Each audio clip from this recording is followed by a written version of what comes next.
Can you believe that this movie has a guy who literally makes a pencil disappear? Not by magic, but by stabbing it into someone's eye? Yeah, that's how the Joker rolls. But trust me, that's just the beginning of how twisted this masterpiece is. Buckle up, because you're about to find out why The Dark Knight isn't just a superhero movie. It's a psychological thriller, an action-packed roller coaster, and an absolute game-changer for everything you thought you knew about Gotham, Batman, and of course, the greatest villain of all time. Alright, let's talk The Dark Knight. The movie that came out in 2008 and made every other superhero film look like it was made for toddlers. I mean, when you've got a character like Heath Ledger's Joker, suddenly every villain in the MCU feels like a soft, marshmallow version of what a bad guy should be. The Joker's not just chaotic, he's psychotic in the best way possible. And forget the I want to rule the world villains. This guy's like, I just want to watch everything burn and see how far I can push people before they break. But here's the crazy part, you actually kind of agree with him. I mean, yeah, he's completely insane, but there's something so captivating about how he plays mind games with Gotham's finest, and Batman himself. If there's one thing the Joker knows, it's how to exploit weaknesses. But more on that later. Let's rewind. The movie kicks off with an iconic scene. A bank robbery orchestrated by the Joker. You think it's a regular heist, right? But nope. The Joker has other plans, and those plans include using his bank robbers as human pawns who will get killed without hesitation. The robbers? They all end up dead. Yeah, even the ones who think they're helping him rob the bank. The Joker's like, why trust anyone when you can just use them and leave them to rot? And just like that, Gotham gets its first real taste of what's coming. Now, what you really need to understand about The Dark Knight is that this is not your regular superhero flick. Batman Christian Bale. Sure, he's the good guy, but he's operating in a moral gray area. His no-kill rule. Yeah, the Joker loves to taunt him about that. The Joker's method? He wants to prove that everyone, even the good guys, have a breaking point. He's basically the ultimate test for Batman. And you know what? Batman kind of fails, and it's amazing. Let's talk about Gotham. This city isn't just a backdrop, it's alive. It's dirty, it's corrupt, it's chaotic.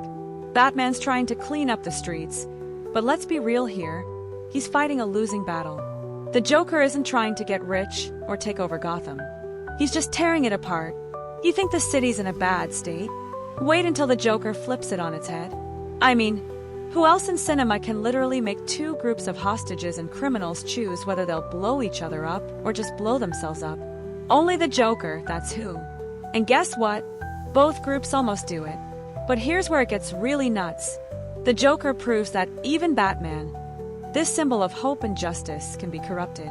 He taunts Batman, trying to drag him down into the same darkness that he himself lives in. You think Batman's this untouchable hero, right?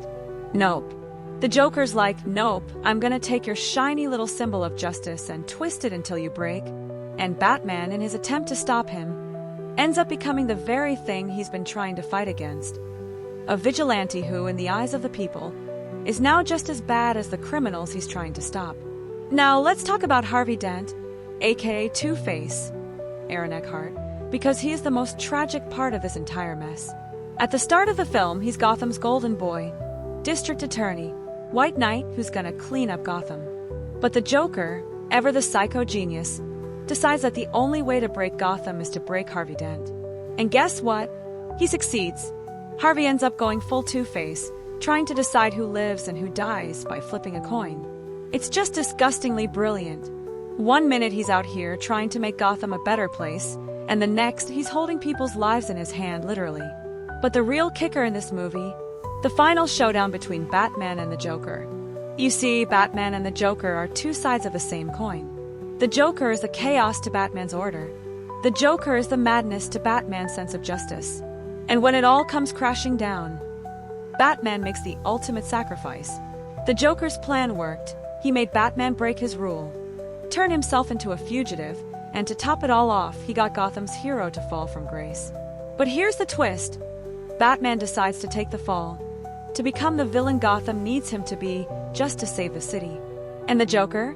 He's still out there, watching, laughing, because for him, it was never about winning. It was about showing Gotham that everyone's one bad day away from becoming just like him. And here's the million-dollar question. Does Batman ever truly win? Sure, he stops the Joker, but at what cost? Gotham has lost faith in its hero, and now he's living in the shadows, a criminal in the eyes of the people he vowed to protect.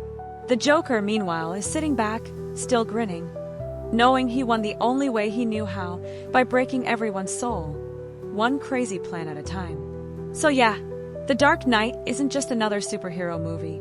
It's a lesson in chaos, morality, and what happens when a man with power tries to uphold ideals that are impossible to maintain. And let's not forget, in the end, the Joker is still out there somewhere, laughing at the world, because as he says, you either die a hero, or you live long enough to see yourself become the villain. And the biggest unanswered question still haunts me to this day. What was in that damn briefcase? Seriously, was it just money? A shiny thing? I don't know, but I'm gonna assume it was the Joker's get-out-of-jail-free card.